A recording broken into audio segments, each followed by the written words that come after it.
unidentified submerged objects in the ocean, we should not turn a blind eye, but instead boldly face this new reality and learn from it.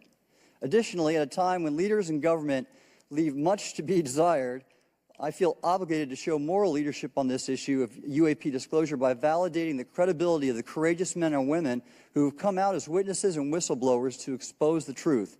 My speaking out has encouraged others to do the same, and it's my hope over time that a number of your constituents will want to know the truth and about UAP, and this number will increase to such an extent that the congressional action I have just recommended will become inevitable.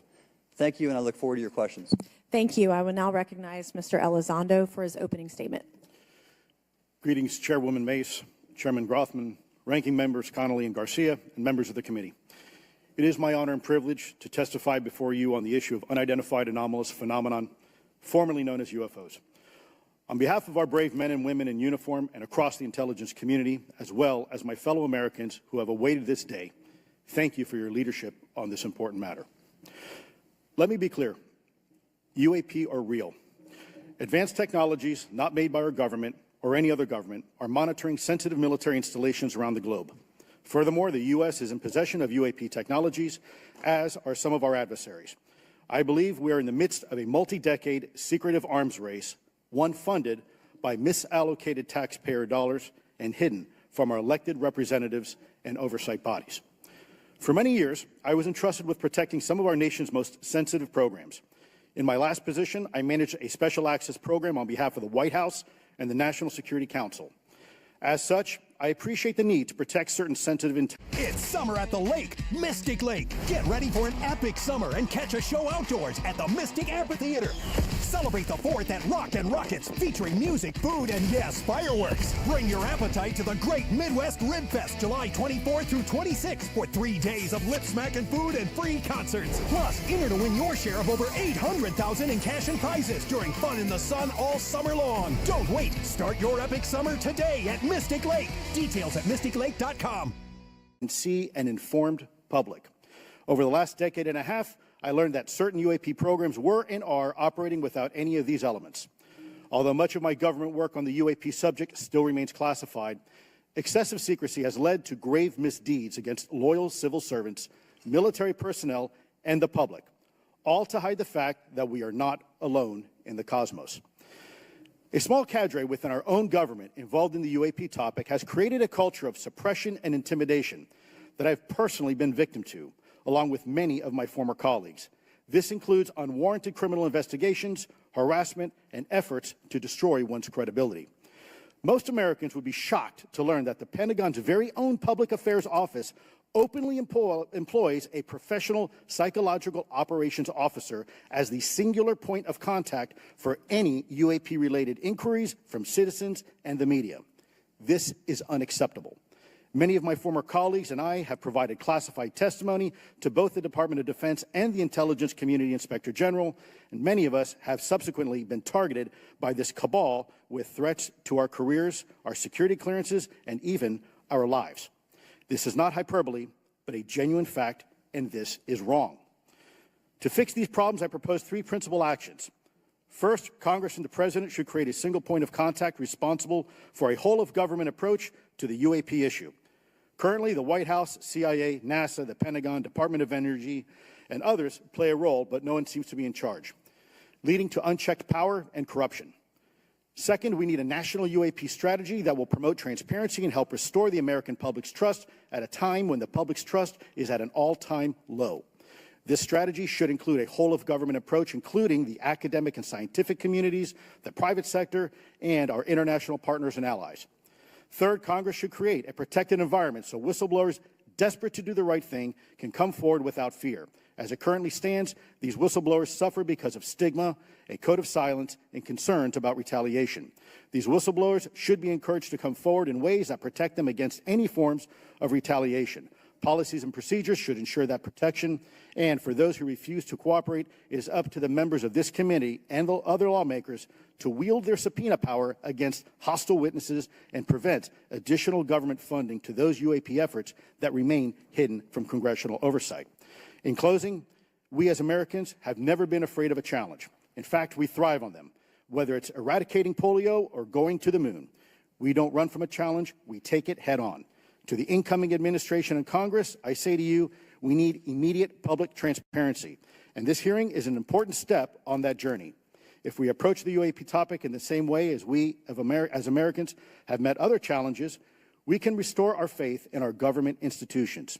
Together, we can usher in a new era of accountable government and scientific discovery. I believe that we as Americans can handle the truth, and I also believe the world deserves the truth. Thank you, esteemed members of Congress, for your time today. It is profoundly appreciated by many. Thank you. I ask unanimous consent for Representatives Ogles of Tennessee and Boebert of Colorado to be waived onto the subcommittee for today's joint subcommittee hearing for the purpose of asking questions. Without objection, so ordered. I would now like to recognize Mr. Schellenberger for his introductory remarks. Chairwoman Mace, Chairman Grothman, Ranking Member Connolly, Ranking Member Garcia, members of the subcommittees, thank you for inviting my testimony. One of Congress's most important responsibilities is oversight of the executive branch in general and the military and intelligence community in particular. Unfortunately, there is a growing body of evidence that the U.S. government is not being transparent about what it knows about unidentified anomalous phenomena, and that elements within the military and the IC are in violation of their constitutional duty to notify Congress of their operations. President-elect Donald Trump and former President Barack Obama have both said that the government has information about UAPs that it has not released. There are other explanations for UAPs than that they represent a new form of life or non-human life. Current dominant alternative theories, including those put forward by AARO, are that UAPs are some kind of natural phenomena we don't yet understand, like ball lightning or plasma. They could also be part of some new U.S. or foreign government weapons programs, such as drones, aircraft, balloons, CGI, hoaxes, or birds. Whatever UAPs are, Congress must be informed, as must the people of the United States. We have a right to know what UAPs are, no matter what they are. However, we now have existing and former U.S. government officials who have told Congress that AARO and the Pentagon have broken the law by not revealing a significant body of information about UAPs, including military intelligence databases that have evidence of their existence as physical craft. One of those individuals is a current or former U.S. government official acting as a UAP whistleblower. This person has written a report. This is the report that says the executive branch has been managing UAP, NHI issues without congressional knowledge, oversight, or authorization for some time, quite possibly decades. Furthermore, these individuals have revealed the name of an active and highly secretive DoD unacknowledged special access program, or USAP. The source of that document told me, that the USAP is a strategic intelligence program that is part of the U.S. military family of long-standing, highly sensitive programs dealing with various aspects of the UAP problem. The new UAP whistleblower claims that the U.S. military and IC database includes videos and images taken using infrared, forward-looking infrared, full-motion video, and still photography. The report that was just shared with Congress says Immaculate Constellation serves as a central or parent USAP that consolidates observations of UAPs by both tasked and untasked collection platforms. Immaculate Constellation includes high-quality imagery intelligence and measurement and signature intelligence of UAPs, the whistleblower's report adds. The sources of this intelligence are a blend of directed and incidental collection capabilities, positioned in low Earth orbit, the upper atmosphere, as well as military and civilian aviation altitudes and maritime environments. The report to Congress details in detail various UAPs, including spheres, orbs, disks, saucers, ovals, triangles, boomerang, arrowhead, and irregular organic. The report describes various incidents found in the human intelligence databases. One involved orbs surrounding and forcing an F-22 out of its patrol area. In another incident, the crew of a Navy aircraft carrier watched a small orange-red sphere rapidly descend from a high altitude of 100 to 200 yards directly above the flight deck of the CVN, or aircraft carrier. And since my reporting on this Immaculate Constellation last month, another source came forward who told me that they saw a roughly 13-minute-long, high-definition, full-color video of a white orb UAP coming out of the ocean approximately 20 miles off the coast of Kuwait. It was filmed from a helicopter. Then halfway through the video, the person said the orb is joined by another orb that briefly comes into the frame from the left before rapidly moving again out of the frame. The person discovered the video on SIPR, the Secure Internet Protocol Router Network, which the DoD uses to transmit classified information. A leading UAP researcher who utilizes the Freedom of Information Act to find out what the government knows, John Greenwald, told me last year that the U.S. government had been increasingly denying his requests for UAP information. He has been doing FOIA requests for 27 years and has an archive of 3 million pages. The government has for decades denied any interest in UFOs, he told me, but the documents that he has assembled show that behind the scenes it was a completely different story. Contrary to the hopes of many advocates of transparency, the government has been restricting more information since the leak of 3 UAP videos in 2017. The DoD organization AARO has been labeling many documents with a B7 exemption, which Greenwald says does not make any sense. They're stating that anything AARO does is involved in law enforcement investigation, which allows AARO to not release it. Greenwald says that the DoD has denied the existence of a UAP and ATIP-related records on multiple occasions, only to acknowledge them after an appeal was filed. He added that the Naval Air Systems Command in March 2022 stated they found no additional UAP videos. It seems strange that they had 3 and only those 3, but other requests had been filed by the Black Vault, that's John Greenwald's group, to seek out more places UAPs might be hiding. Then in September 2022, the Navy admitted that the UAP-related videos and photographs existed, but denied the request in full for their release, saying that the requested videos contain sensitive information that are classified and exempt from disclosure. The DoD will deny things on a Monday and then admit to it on a Friday, said Greenwald. He said the government can and does release videos that protect secret methods of capturing it. They fall back on the sensitive platform excuse a lot, he said. However, the on-screen information can be blurred and scrubbed. The metadata can be removed. I'll show you this example here. This is a presentation from the UATP task force.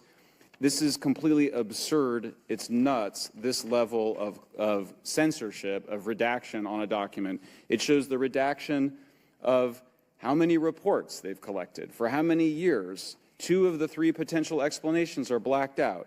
The Pentagon, the intelligence community is treating us like children. It's time for us to know the truth about this. I think that we can handle it. Thank you very much.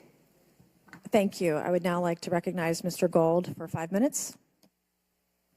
Thank you, Chairwoman Mace, Chairman Groffman, Ranking Members Connolly and Garcia, Representative Moskowitz, and distinguished members of both subcommittees.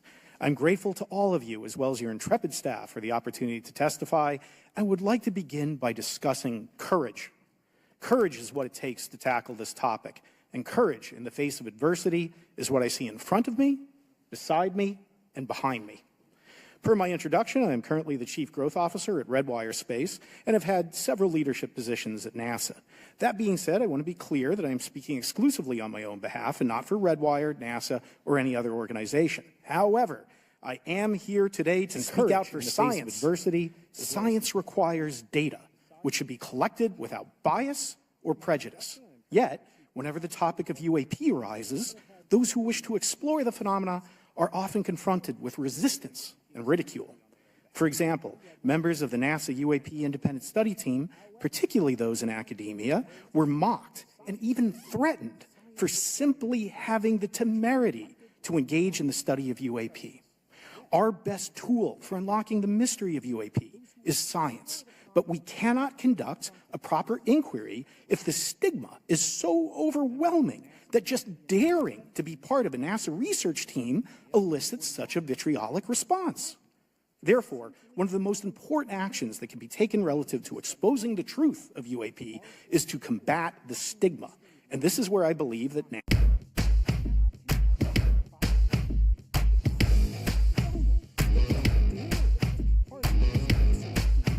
logo on t-shirts, hats, and bumper stickers. Few federal agencies enjoy this kind of popularity. I've never seen anyone wearing an Office of Personnel Management t-shirt, which is why NASA could play such an influential role. Specifically, NASA could, with relatively little cost and effort, host symposia on UAP, or even just participate in existing panels examining the topic. NASA personnel stepping forward and participating in such discussions would make a powerful statement to the scientific community that UAP should be taken seriously and researched accordingly. In regard to research, NASA has vast archives, much of which may contain important UAP data. Again, for relatively little cost and effort, NASA could create an AI or ML algorithm that could search the agency's archives for anomalous phenomena. I suspect that such an effort would not only result in information that will help us to understand UAP, but could result in data that will assist in other areas of scientific inquiry, such as anomalous weather or meteorite activity. Beyond its existing archives, NASA could act as a clearinghouse for civilian and commercial UAP data. During my work on the UAP Independent Study Team, it quickly became evident that there is no clear or well-publicized process for civilian pilots to report UAP sightings. The stigma associated with UAP hampers the number of pilots that would report such phenomena, but even for those who overcome the stigma, I believe the current FAA guidance is largely unknown and poorly understood. In order to effectively collect UAP data, the independent study team recommended the use of NASA's Aviation Safety Reporting System, or ASRS.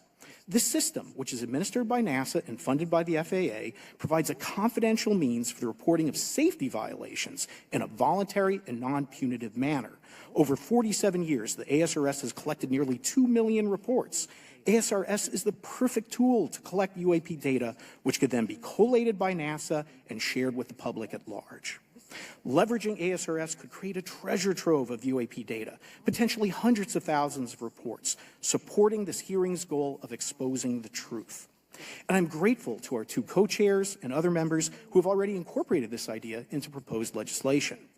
At this hearing, and as others have demonstrated, the UAP issue is justifiably dominated by national security and defense. However, I would urge the subcommittees to keep in mind the numerous ways that NASA and the FAA, as well as commercial activities in the air, in space, and in the water, can generate a massive amount of invaluable data on anomalous phenomena. I cannot help but be excited by the potential for such an endeavor, since scientific discovery is driven by anomalies. It's the existence and study of anomalies that led to the theory of relativity, quantum mechanics, and nearly all of humanity's scientific breakthroughs.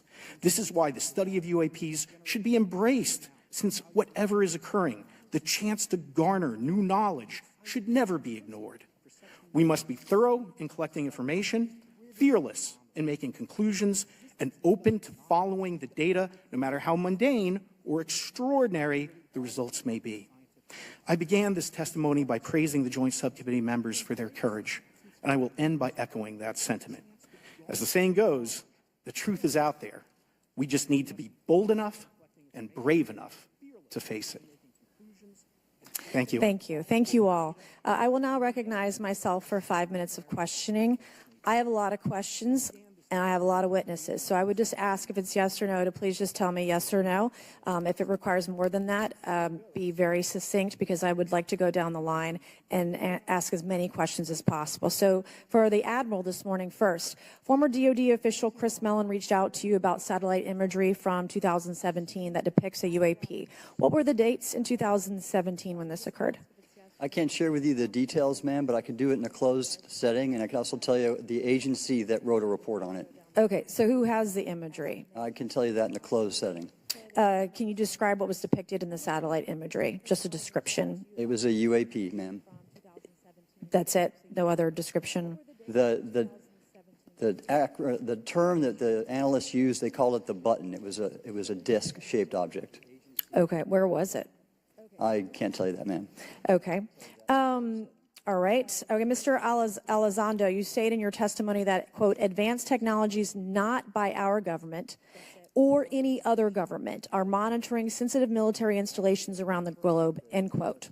If these technologies are not made by any government, who's making them? Private companies, or are you implying they are crafted by a non-human intelligence?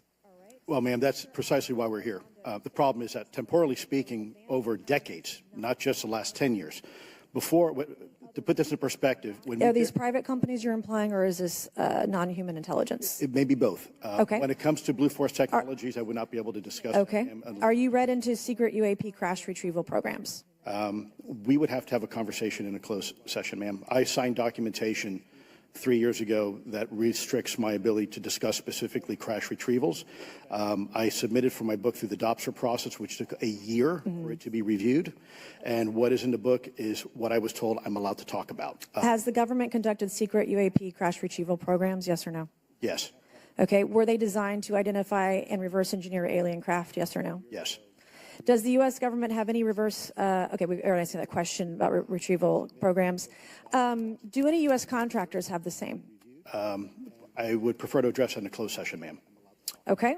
In your book, you mentioned government employees who've been injured by UAPs, placed on leave, and receiving government compensation for their injuries. Is that correct? That is correct. How can the government deny we have recovered craft if they're paying people because they've been injured by recovered craft? Ma'am, that's a great question. That's why I think we're here again, because I've seen the documentation by the U.S. government for several of these individuals who have sustained injuries as a result of a UAP incident. It's a crazy idea, right? The hypocrisy and the logic. Okay, Mr. Schellenberger, I'm going to say it again to be very clear. Immaculate Constellation. What's its mission and how are they funded? Its mission is to, as I stated, its mission is to, it's an unacknowledged special access program. Its mission is to document UAPs. Okay, and do you, for your story and your report, do you have more than one credible source? I do. Sourcing, okay. I do. And then why do you believe your sources to be credible? How do you judge the veracity of the documentation you've been provided about this program? I checked the sources, and they are who they say they are. They are current or former government officials. Mm-hmm. I wanted to also add that I did not specify that they were Defense Department employees. I didn't specify the agency nor the gender. Would they have included non-government employees, people that aren't employed by the government? These are, I'm comfortable saying that these are government or previously government employees. Any of them currently employed by a private contractor or private contractors? I'd rather not say. Okay. What's the key takeaway, just a few seconds, about the Immaculate Constellation document you provided us today? I think that what the American people need to know is that the U.S. military and intelligence community are sitting on a huge amount of visual and other information, still photos, video photos, other sensor information, and they have for a very long time. And it's not those fuzzy photos and videos that we've been given. There's very clear high res, high resolution. How many visuals, graphics, videos, photos? I mean, I've been told hundreds, maybe thousands. I mean, I also wanted to say, because there was some conversation around concern around the revealing of these materials, revealing the source collections, but some of these are shot from helicopters using normal videos of oceans. I just think that's absurd that somehow you're going to be revealing some secret U.S. technology by revealing that you've photographed orbs off the coast of Kuwait. Okay, thank you. I have 8 seconds. Mr. Gold, did the NASA independent study team get briefed on what you call OSAP? Very quickly. I flagged the Advanced Aerospace Weapons System Application Program to our chair and our DFO. We did not get briefed, but I believe it is definitely worth looking into. That was probably the largest UAP review effort ever, and I think produced a lot of interest data, including revealing Nimitz. I don't know if my fellow witness Lou might want to, he did yeoman's work on it, might want to comment. Okay. All right, I'm going to turn to Mr. Moskowitz, who will be recognized for 5 minutes of questioning. Thank you, Madam Chairwoman. So, Mr. Gold, you gave a whole diatribe for a couple of minutes about UAPs, science, data collection, stigma. A lot of non-believers in all of this would just ask a very simple question. Why? Why is it so hard? Right? Like, why are people, anytime they ask, why are they always thwarted? Why are they always judged? Why is they always have misinformation spread? Why is there always retribution? Why is it always met with an ear? What's the why? If it doesn't exist, why is it such a problem? I think if you go through the history of science, Representative, it is always difficult for breakthroughs and new information, regardless of whether it's UAP or any other kind of discovery. And in science, we're supposed to be open, but when you break with the orthodoxy of what's believed, whether it's Galileo saying that the Earth doesn't rotate or the Earth rotates around the sun or the sun doesn't rotate around the Earth, it's always challenging for new beliefs. And the more extraordinary those discoveries, the more extraordinary those new beliefs, it's very difficult. So I think this is natural. There's natural conservatism that when it comes to science, but this issue in particular has been very difficult where, again, even to attempt to study it becomes problematic. But every hearing like this, every news report, every video, documentaries. I was privileged to be part of something Dan Fair is putting together. I think many of us have interviewed for it, documentary over 30 different government officials. Every brick in the wall will help get us closer to getting to the truth. I appreciate that. Mr. Elizondo, did I have that correct? Sir. I'm a recovering lawyer, so I'm going to put my hat on for a second. You said you signed a document. Love that. Who gave that to you? The U.S. government, sir. Okay, you have a copy of it? It is stored in a SCIF right now. I do not have possession of it. The U.S. government does. What department of the U.S. government gave you this document?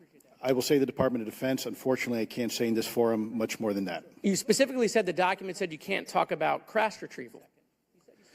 Well, you know, you can't talk about Fight Club if there's no Fight Club. Correct. Okay, I'm just making an observation. Yes, sir. So that document that you signed, that you said exists, specifically said you can't talk about crash retrieval. Correct, sir. It was a limitation on what because already I'd been speaking publicly about the topic, and so the document said you can continue saying X, Y, Z, but you cannot discuss the topic. When you of crash give retrieval. me the atmosphere of signing this document. You're in a room by yourself? I'm in a SCIF with a security officer, sir.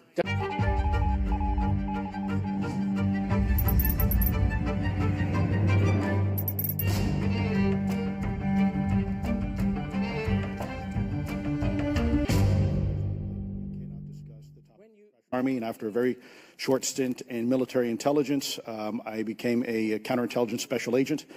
As a civilian, later on I became a special agent in charge, running investigations in counterterrorism and counterespionage primarily, with some experience in counterinsurgency and counternarcotics.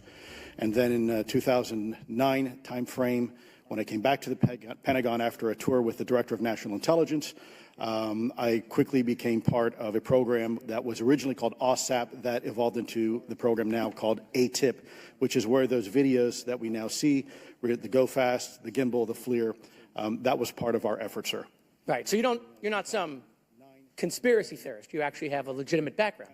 Well, sir, I'm certainly not a conspiracy theorist. I'm fact-based, just say facts. So when you're in this room, I want to paint the picture for everybody. You're in this room, you're by yourself, you're in a SCIF, you're handed a document. How long is the document? It's about a page front and back. So basically you have some things they call trigraphs, which I cannot, again, talk to. How long were you given to sign the document? As long as I needed, sir. And what if you didn't sign it? Well, I suspect there'd be repercussions. I wouldn't have access to certain information. Were you allowed to ask a lawyer, or weren't allowed to ask for a lawyer to review the document? It wasn't an option, but they probably wouldn't have allowed me to, because the document itself was pretty explicit about you have to be. Wait, you're putting me in an interest. Let me try to thread the needle here.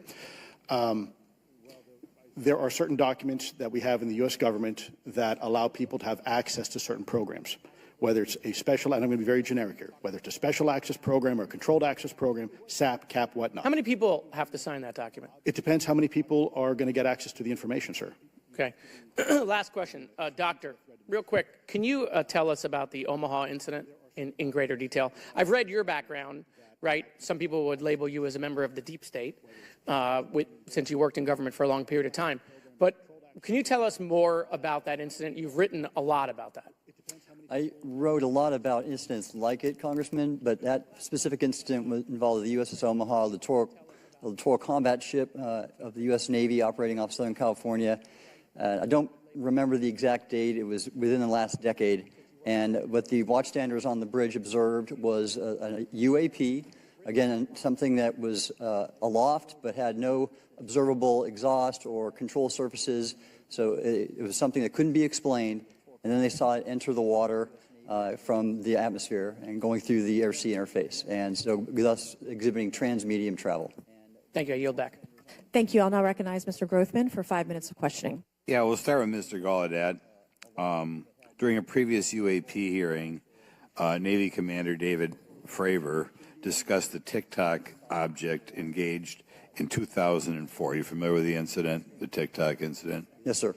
And that's almost 20 years ago, right? Yes, sir. It's been said there are more videos, documents, and reports related to this incident. Do you believe the information regarding the TikTok incident should be available to all members of Congress? And in your expertise, what reason would the Department of Defense possibly have for not releasing information that's over 20 years old? Thank you, Congressman. I don't think there's any good reason to withhold information and important data, especially of national security concern, from Congress. Well, what would they say?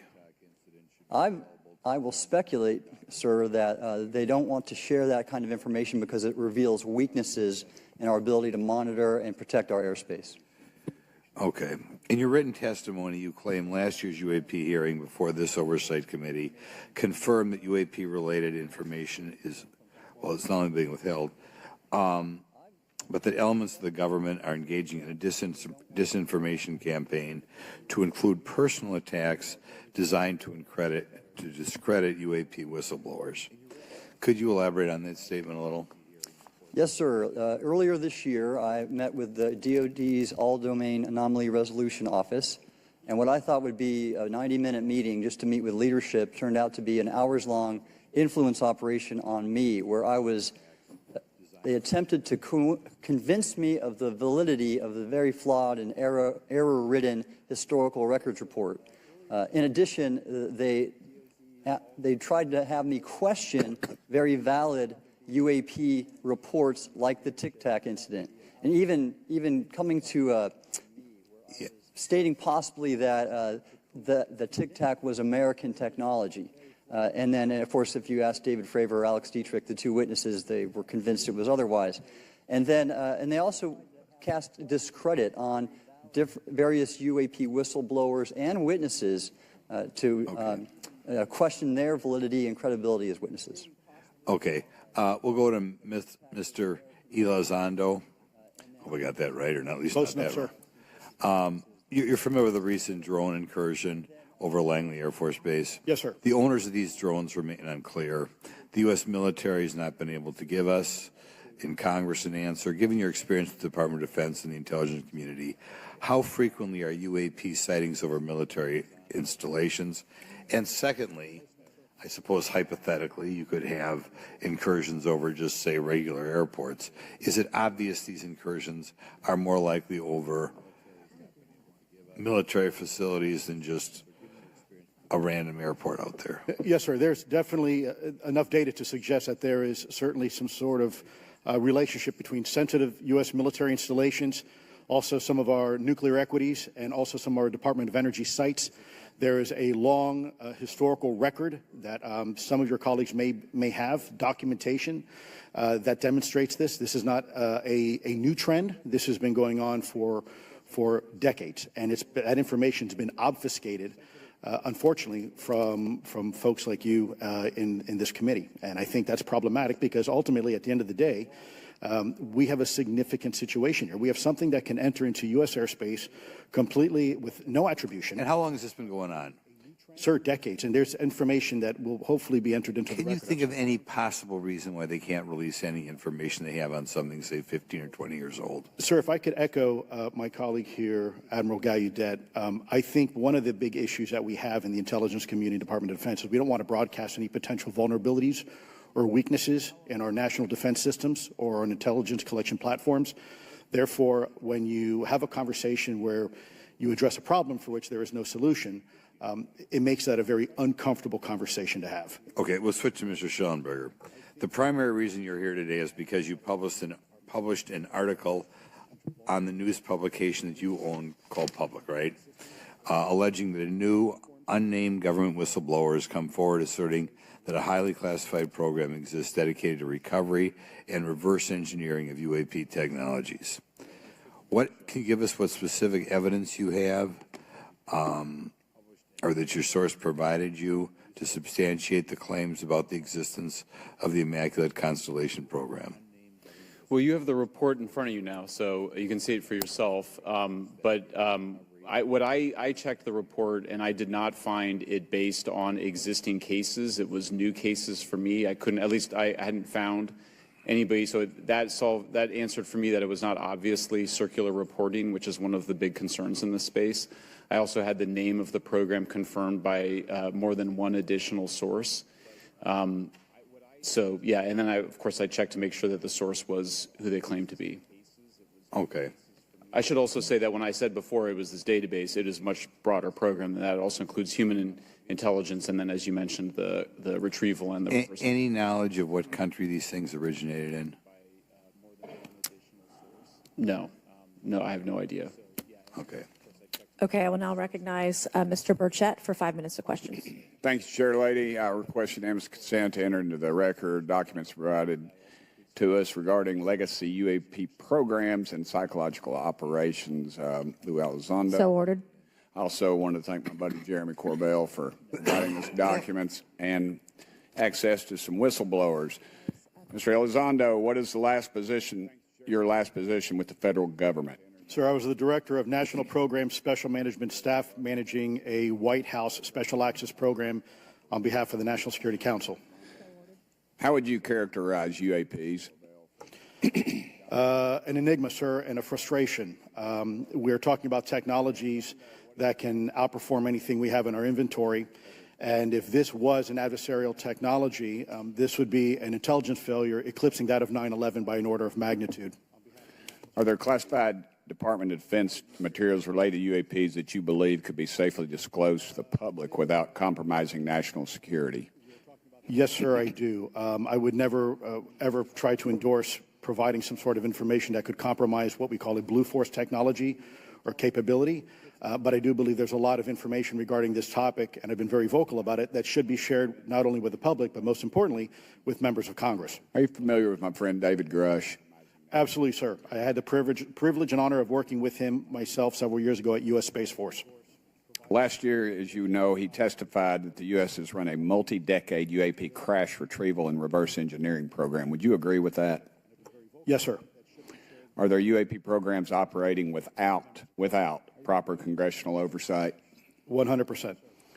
What are they? Unfortunately, sir, I would have to have that conversation in a closed session. I know you said that, and a lot of people are frustrated with those kind of answers, but we're asking those kind of questions so you all know what the heck we're up against. You also mentioned in your opening statement that the Pentagon's Public Affairs Office employs a psychological operations officer as the singular point of contact for UAP-related inquiries. Why the heck would they do that?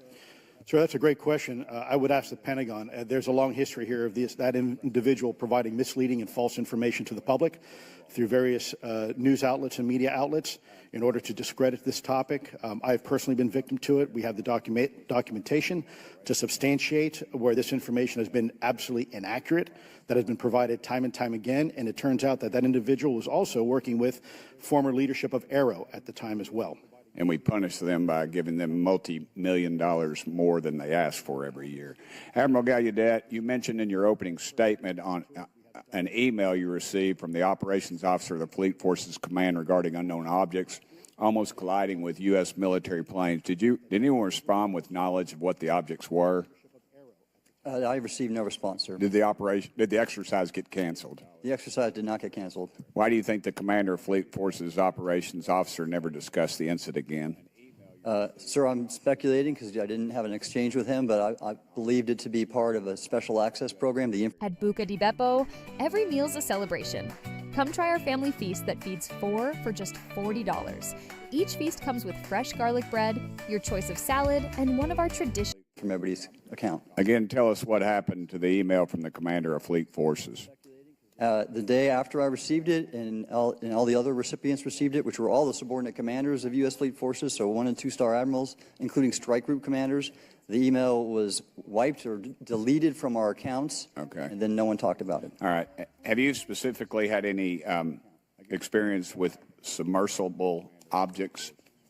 Sir, I've no personal experience, but I've had witnesses on submarines come to me and say they've seen on sonar data. Correct. Okay. Yeah, how would you characterize those, and how do they move?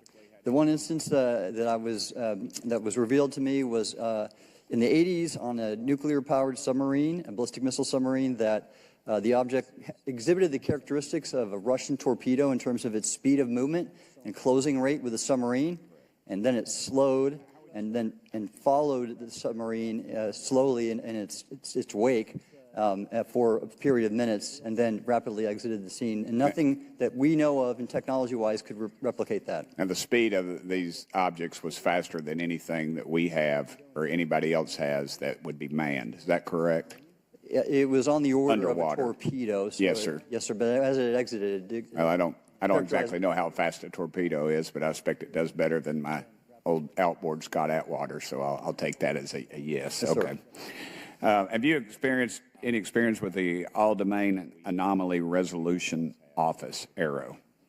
Yes, Congressman, as I mentioned previously, I have met with them. Okay. You heard Mr. Elizondo describe psychological operations for those contacting the Department of Defense about UAPs. You mentioned a similar influence operation by ARROW. Why are federal agencies invested in running information operations about UAPs if they do not exist? Yes, sir.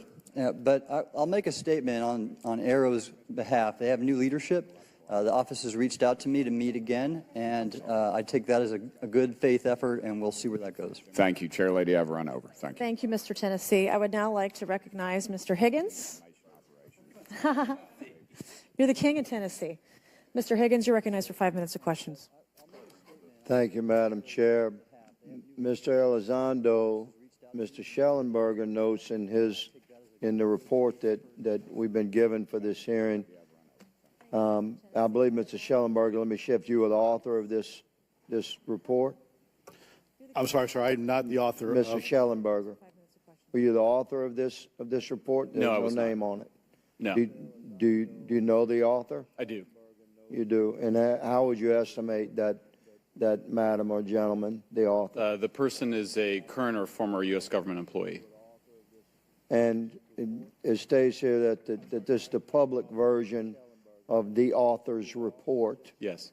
So where might one find the non-public version of the author's report?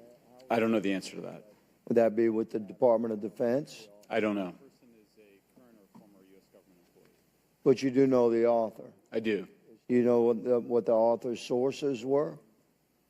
The author's sources are described in the report. These databases, the Immaculate Constellation. Right, but you expressed some confidence in the sources. I would. Earlier in I do. testimony, you expressed confidence. So do you know those sources? I do. Are they within the Department of Defense? I can't say. You can't say or you won't say? I won't say. Okay, why not? Because I protect my sources, and I think the But reason. you're not naming them. It's a big department. But many of us on my side of the aisle would say it's far too big. So you're talking about the Department of Defense, sources from within the Department of Defense? I'm not willing to reduce the Okay. potential universe of where my sources might be. Okay, moving on. In this report, Mr. Elizondo, for reference, several types of allegedly alien craft or possibly alien craft or unknown aerial phenomena, what we used to call UFOs, are described. Spheres and orbs, discs and saucers, oval or tic-tac, triangular shape, boomerang and arrowhead, and irregular or organic. Mr. Elizondo, does that summarize to you the types of craft that we're discussing today? Sir, that is a general morphology, historically speaking, of many UAP. So those descriptions are very different craft. Is it your assessment that they would come of different origins? It's possible, but it also could be in sense a matter of utility. And let me just state for the record, I never read the report that or the article that Mr. Schellenberger put out. The reason That's a good point. We're just referencing it. Yes, sir. For descriptive purposes for the American people. Mr. Schellenberger, in this report, it's striking to me that regarding the descriptions of experiences with these various craft, several of them include biological effects and several do not. Are you familiar with what I'm talking about? Yes. Okay, so spheres and orbs, triangular craft, and irregular or organic craft include some descriptions of biological effects, including feelings of unease, electronic device malfunctions, long-term psychological effects such as anxiety or insomnia have been noted, feeling of being watched, a shared awareness with the triangle craft, and under the irregular and organic craft, biological effects include physical sensations of warmth or cold and unexplained smells and psychological distress. So these are very specific descriptions of the reactions of human beings, which allegedly have been noted from a study here, a report. All of those experiences would have been described by the sources that the author used. I'm not sure I understand. This is a very broad description of biological effects, and it's striking to me that they are present with relation to some types of craft, but absent in others. This would require a great deal of research and study. Can you explain that? My understanding is that this is the database is very large. It includes both the images, the videos, the still images, as well as the human intelligence, the reports, the raw data from individuals having these experiences. So in answer to your question, yeah, I mean, I think we're looking at a very large amount of data collected over many decades. And that data is held by the Department of Defense? Well, I will say that after I published, I was told that this program, that the USAP was actually managed by the Department of Defense but held at the White House. Roger but that. that's a single source, and I don't have multiple sources to verify that. Thank you, sir. I did my best to trick an answer out of you, but I was partially successful. Madam Chair, I yield. Thank you. I now recognize Mr. Frost for 5 minutes of questions. Thank you, Madam Chair. In addition to serving on this committee, the Oversight Committee, I also serve on the Science, Space, and Technology Committee, where we often discuss how essential data and evidence are used in science and used at departments such as NASA. During a hearing, NASA Administrator Nelson affirmed the importance of NASA in helping us to understand UAP. Mr. Gold, if the government doesn't have the data it needs on UAP because, say, someone who saw something is concerned about stigma, public backlash, et cetera, or maybe there's just not good systems in place, how are we supposed to ultimately figure out what's going on? Yeah, thank you for the question. And let me compliment Administrator Nelson that there wouldn't have been a UAP independent study team if it wasn't for his leadership and courage. We're talking about data and where we can get data from. As I described, NASA has whole archives of data, much of which I believe will likely have information that will help inform UAP. We need only look. And again, in an era with AI and ML, we can relatively quickly and easily go through it. So I think it's something that we should encourage NASA to do. However, per Chairman Grothman's comment about UAP focusing on national security sites, I believe there's something, sir, that you may have heard of called sensor bias. That because we've got more cameras, more monitoring of national security, we don't know how extensive UAP activity may be over civilian areas. And this is to the second part of your question, where we're not collecting the data. We're not collecting sufficient data from pilots. We're not collecting sufficient data from civilian and commercial activities. And this is, again, where ASRS, I think, could substantially change that, get the data out there, and allow us to do good science. Yeah. Thank you. I mean, on the data, you know, I'm a really big proponent of transparency. But obviously, there's always a little bit of balance that we have to have in government on transparency as well. I mean, last year, NASA appointed a director of UAP research in response to the recommendation by the independent study team. In the final report, there's a quote, "Despite numerous accounts and visuals, the absence of consistent, detailed, and curated observations means we do not presently have the body of data needed to make definite and scientific conclusions about UAP." Can you just talk really quickly about that balance of security and transparency? So I can say, having served at NASA, it is the most transparent organization I've ever been in. When we would have conversations of executive leadership, things would leak out almost instantly. So I can assure you, intentionally or not, NASA's very transparent. I don't know if many of you have worked with engineers or scientists. They love to talk. So I believe that NASA is a paradigm of transparency, but we must have the ability and the data to be able to be transparent with. And if we're not gathering that, if we're not looking at it, then we can't bring NASA into the game and get to that good science that you need. You know, it was about a year ago, I was touring a facility with a pretty senior government official. we went by a certain hangar and they said, yeah, that's, a company leases that out. We don't really know what's going on in there. We have no way of knowing what's going on in there. And there was a few of those, in fact, while we were driving around this facility. To what extent do you think that some of the UAP out there comes from off the books or unauthorized experimental aircraft? Why would I use kayak to compare hundreds of travel sites at once? I like to do things myself. I can't trust anything else to do the job right. Kayak. Kayak. Search one and done. That isn't. And looking into those anomalies is how discoveries will be made. And relative to science, Congressman, if I can say, when NASA studies black holes, when NASA studies galaxies, we have instruments that are tailored to do so. With UAP, we're using cockpit gun cameras or cell phones. We could never do good science with that. And let me tell you, the NASA budget is under pressure. We need to make sure that the Artemis program is funded fully. We need to beat China to the moon and maintain our presence in low Earth orbit. So NASA would need more money to do this, but I think tailored instruments that would look at UAP in the same way that we have tailored instruments to look at astronomical data is important to gathering valuable and uniform information. If we were studying black holes by using fighter cockpit cameras, we probably wouldn't know that much about black holes. 100%. Well, I think it's important that federal leaders take the necessary steps to ensure that UAP does not pose threats to the American public as well, and that we have the necessary budgets to collect this data so we can actually see what's going on. And I'm fully supportive of funding the Artemis mission. I think it's very important. Also, a personal note, the pilot is a frat brother of mine.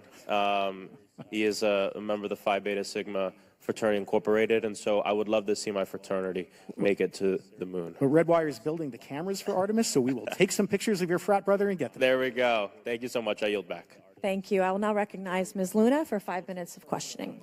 Mr. Elizondo, to your knowledge, can you name the country and around time frame that the first back-engineered UAP program started?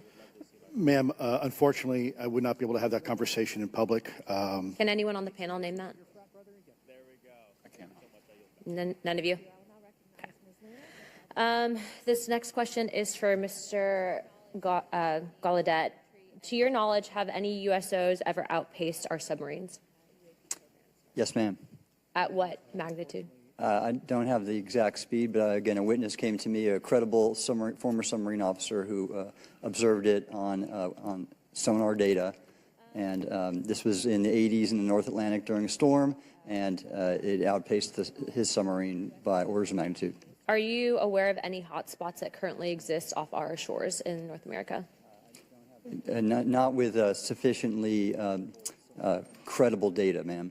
Okay, we've heard reports of there potentially being hotspots, maybe entry and exit points. Have you heard of any of that? I have not, ma'am, but my colleague here, Mr. Elizondo, does discuss some USO activity that he's observed in certain DoD databases. Mr. Elizondo, in regards to these aircraft being piloted by whatever they might be, non-human biologics, would you agree that it's likely that they are being piloted by some mind-body connection? Ma'am, I think it is safe to presume here that they are being intelligently controlled because some cases seem to anticipate our maneuvers, and in other cases they seem to, I came across an email where the word stalked was used in a very secure email between Navy officers discussing their ships being pursued by a UAP. In our previous panel, we had Grush, and he had testified to say that some of these were interdimensional beings. Can you speak on that at all? Ma'am, I'm not qualified, certainly as a scientist or otherwise, to speculate points of origin. I looked at everything from a scientific perspective. So if you look at, for example, instantaneous acceleration, which was one of the observables of the program that I belong to, ATIP, the human body can withstand about 9 G-forces for a short period of time before you suffer negative biological consequences, blackouts and ultimately redouts and even death. Comparison, our best technology, the F-16, which is it's an older platform, but one of our most highly maneuverable aircraft, manned aircraft, made by General Dynamics, can perform about 17 or 18 G-forces before you start having structural failure, meaning that the airframe begins to disintegrate while you're flying. The vehicles we're we're talking about are performing in excess of 1,000, 2,000, 3,000 Gs. So are you, I guess, would it be safe to infer that they're living craft? You know, I'm not prepared at this point to state for the record is something alive or not, because even that definition is hard. There was a time in science we thought that life required oxygen, and we now know that's not true. There are anaerobic bacteria that thrive in oxygen environments that lack oxygen. And so also same with photosynthesis. When I was in college, I was told everything is derived from photosynthesis as a form of energy. In reality, that's not true. There are things that live off of chemosynthesis. So we're constantly having to reevaluate our understanding of what the definition of life is. Mm-hmm. Do any of you ever come across reports from people that claim to have firsthand experiences with these entities, whatever they might be, or these aircraft, and then as a result, whether or not they're religious, find that these things will automatically disappear? Anyone, and this is open to any of you on the panel. So just real quick, because I'm running out of time. Lou? Ma'am, I've always been a nuts and bolts kind of guy. When I was at ATIP, I was focusing more on the performance characteristics and less on the potential occupants. Okay. I chose Wix for my business because of its massive scope for functionality and Is A, that true? B, are you guys hearing the reports of that? And C, I think moving forward in regards to technology, Mr. Gold, if you can answer this real quickly, some of these aircraft, it seems that they are operating off of energy that we don't currently have. But just yes or no, in your opinion, if we were able to obtain that, would that impact humanity for the better or negative? Would certainly save us some money on funding on Artemis. Definitely. And this is a national security issue, that if there is such technology out there, we're not the only country that might have access to it. We don't want to be on the wrong end of technological surprise. Okay. Thank you guys for your time. All right, thank you. I will now recognize Mr. Garcia for 5 minutes. Thank you, and I apologize for stepping out. My governor is here upstairs, so I'm trying to get in between meetings, so apologize for that. I want to just start by just asking everyone on the panel or witnesses, and I had a chance to read all the testimony before, but just to set the agenda, just if we can go down real briefly, do you believe, just for the record, that the federal government, any part of the federal government, is knowingly concealing evidence about UAPs from the public? Yes, sir. 100%. Yes. Yes. Thank you. I also want to just go down the line. I know many of you have already said this, but I just for the record again, just briefly, what do you believe UAPs could be or are? Strong evidence that they are non-human, higher intelligence. I echo my colleague's comment, sir. Genuinely do not know. Don't know, but we must find out. Okay, thank you. I appreciate those answers, gentlemen. I think this is obviously another remarkable hearing with just really important information, so I thank all of you for answering the questions. Admiral, I just want to go back to one thing. Now, last year, our subcommittee heard from 2 retired Navy pilots, Lieutenant Ryan Graves and Commander David Fravor, regarding UAPs. Actually, I think Ryan is here in the audience and been a great person to get to know and to have conversations with. He, of course, has been involved in the Safe Airspace for Americans Act with Chairman Graves, with Chairwoman Mace for UAP reporting by civilian aviation personnel. Can you discuss briefly why it's important for civilian pilots to be able to report UAPs and why these legal protections are critical for our national security? Yes, Congressman, thank you. And I did invite Ryan Graves as my guest, as I'm on his advisory board for the Americans for Safe Aerospace, and legislation that you supported and introduced, I fully support as well.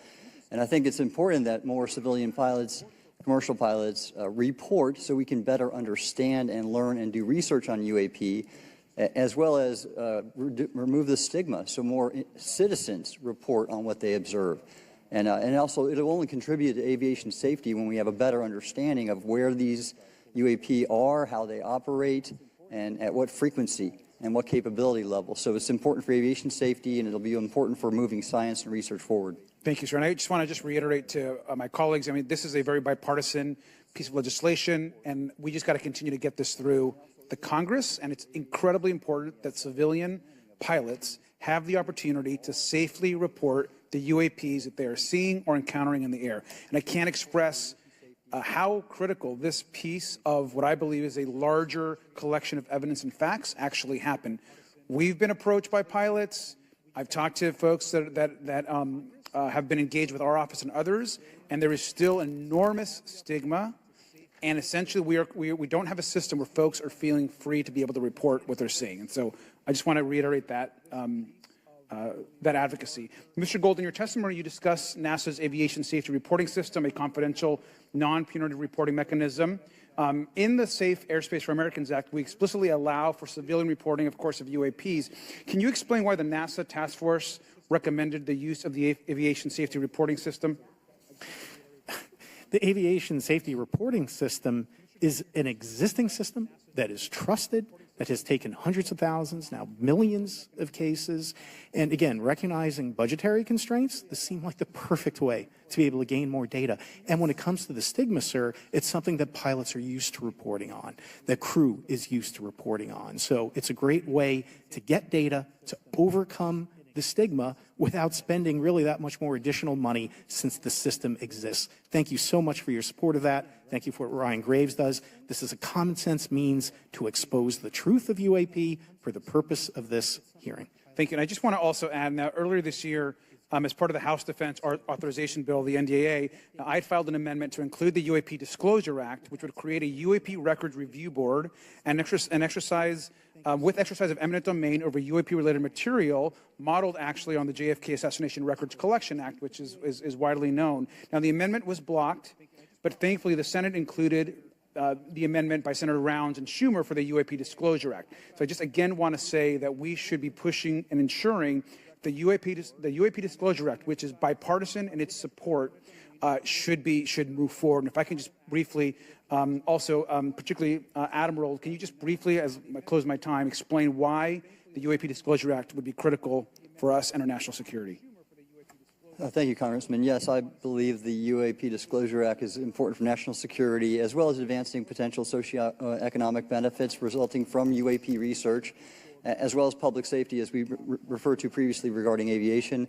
And this act will allow for greater transparency and open research, and that's why I'm also a member of the UAP Disclosure Fund as an advisor, as in the Sol Foundation as an advisor, senior strategic advisor, which is advocating for the same. Thank you very much. I yield back. All right, thank you. I'd like to recognize Mr. Biggs for 5 minutes of questioning. Thank you, Madam Chair. Thank you for holding this committee. Thank you to the witnesses. Admiral, the video that is called the Go Fast video, the email that you've talked about being deleted, I just want to briefly cover this. You said that the email, the author was asking whether any of the recipients were aware of the classified technology demonstrations that it could explain the objects that were observed. And then you said the email disappears. Then you guys have a series of meetings. The commander of fleet forces and his operations officer never discussed the incident again. Is that right? Is that accurate? That's accurate, sir. And even during weekly meetings, it was never discussed again. My question for you is, you were in those meetings. Did you personally hear that nothing was going on about that? Yes, sir. I was in those meetings, and did you make inquiries about that? No, I did not, sir, because I inferred, since I had been read into other special access programs, that this UAP video was part of one that I was not read into, or any of the recipients, or the author of the email, and that an intelligence agency basically pulled it back and instructed the author of the email, hey, this is, you just conducted what they call spillage into a lower classification level, and when that's done, the procedures are basically to remove any of the communication. You're going to silo it.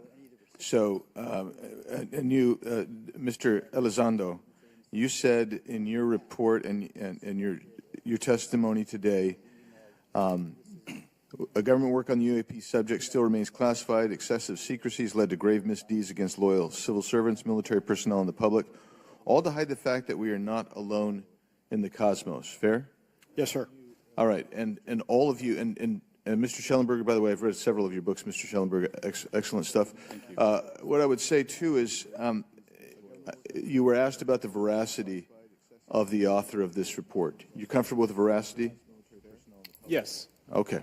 And then, and I'll get to you in a second, Mr. Gold. We'll talk about Kunian and Lakatoshan scientific advancement and how we're obviating that through these processes. But we'll get to that in a sec, because what I want to really get to is the ultimate question it really becomes this: for what purpose is the federal government overclassifying, because that's what they're doing, they're overclassifying and forbidding the public for getting access to this?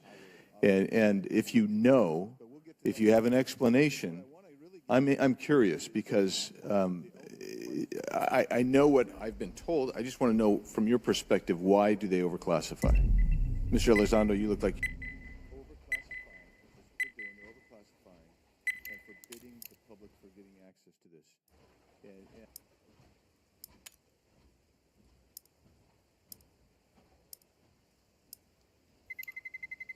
Let's roll.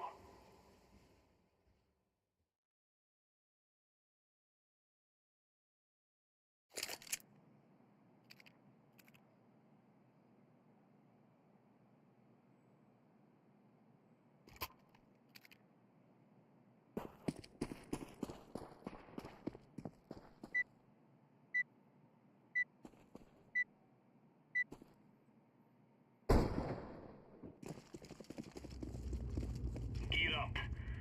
We're going in.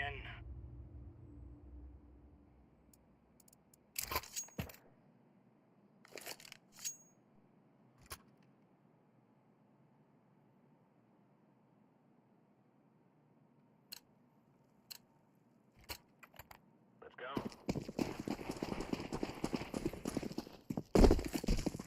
Throwing smoke.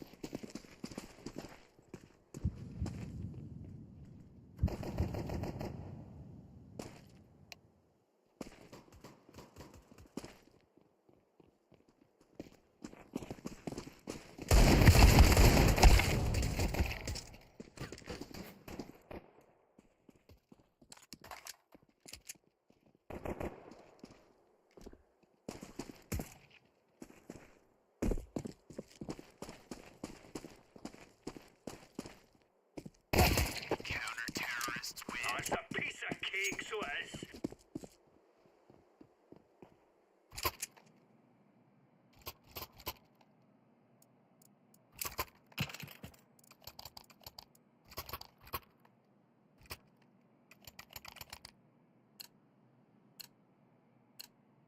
Move it, move it.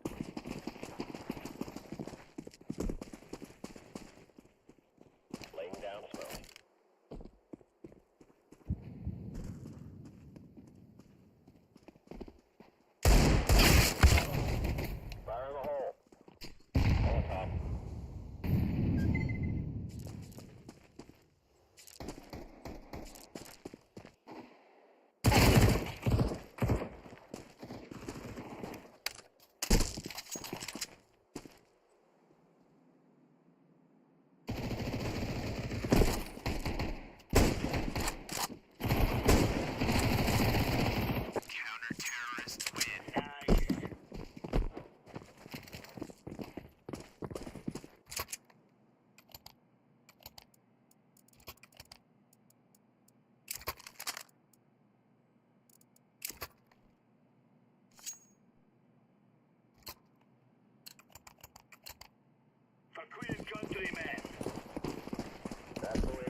Counter-terrorists win.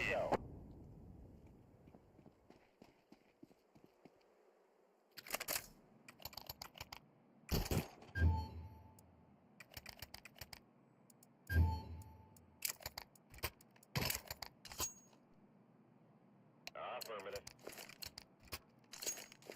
Be careful. That's all I get on tonight.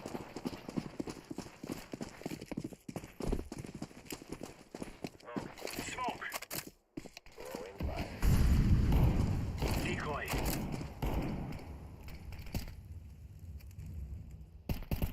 Throwing fire.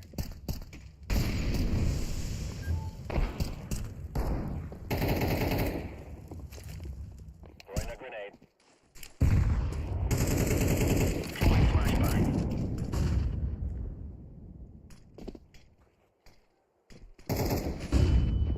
Throwing smoke.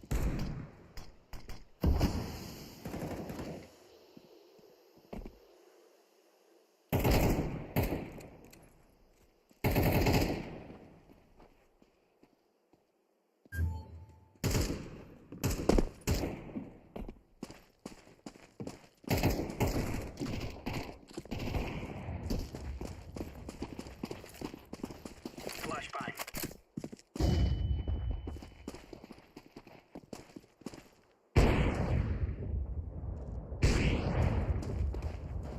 Bomb has been planted.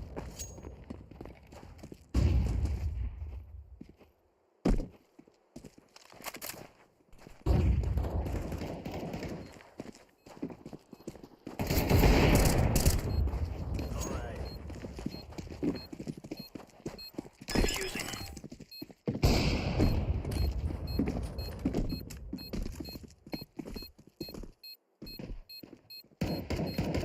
Bomb has been defused. Counter-terrorists win. Good stuff. Nice.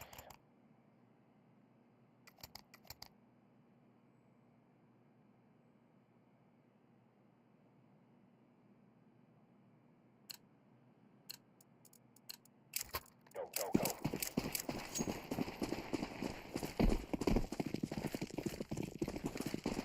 Throwing fire.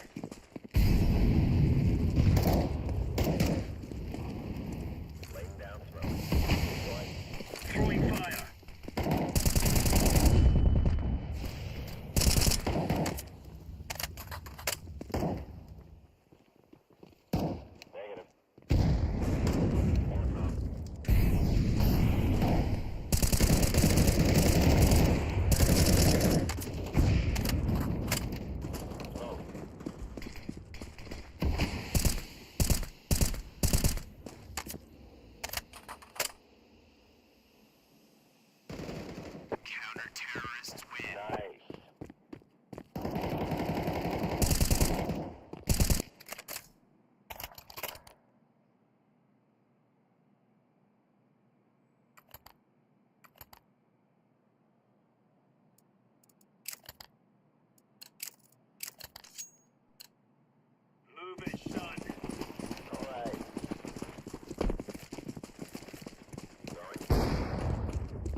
Throwing flashbang.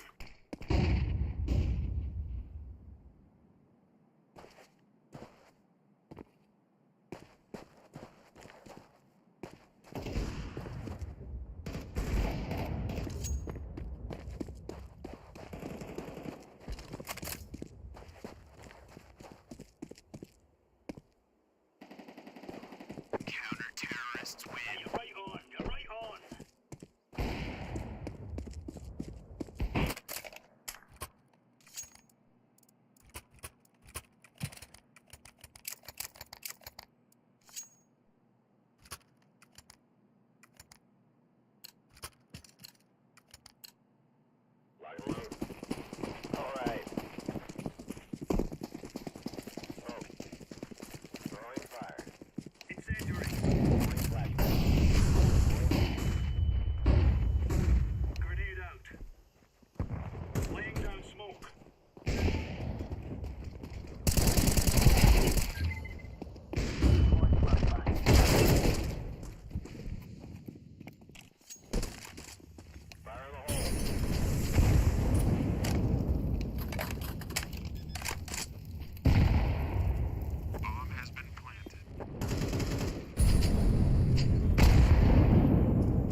bomb is on the ground.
Move it, move it.